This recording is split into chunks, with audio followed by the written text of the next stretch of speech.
రాజమండ్రిలో ఈ రోజున ఎంపీ భరత్ ఈ రోజున కరెక్ట్గా ఈ సమయంలో భరత్ అనే నేను అనే పార్లమెంట్లో చెప్పే సమయం భరత్కి వచ్చింది.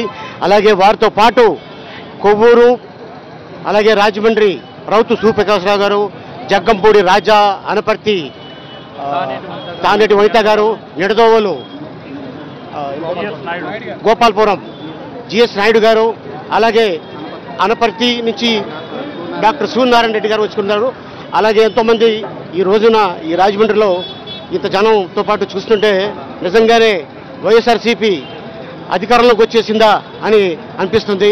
సో డెఫినెట్గా వైఎస్ఆర్సీపీకి అద్భుతమైన మెజార్టీ వస్తుందని నమ్మకం. అలాగే వైఎస్ఆర్సీపీకి గోదావరి జిల్లా కంచుకోట అవుతుందని నా నమ్మకం. తేడా ప్రజలు చూశారు గత 4.5 ఏళ్లలో ఏం జరిగింది అనేది.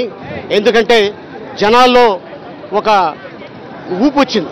అదేంటంటే జగన్ రావాలి, జగన్ కావాలి అనేది నినాదం. ఆ నినాదం డెఫినెట్గా ఫుల్ఫిల్ అవుతుందని నా నమ్మకం. డెఫినెట్గా జగన్ గారిని ప్రజలు గెలిపిస్తారు, ఆయన్ని సీఎం చేస్తారని నా నమ్మకం. ఎస్, నేను పోటీ చేయాలనుకున్నాను. బట్ ఏంటంటే సమయం తక్కువ ఉండటం వల్ల నేను పోటీ చేయలేదు. బట్ నాకు ఒక పార్టీ నుంచి వస్తుందని చెప్పేసి ఎదురు చూశాను. బట్ అక్కడి నుంచి ఎటువంటి నాకు రాలేదు. సో అసంతృప్తితోటి నేను ఈ వైసీపీలోకి రావడం జరిగింది.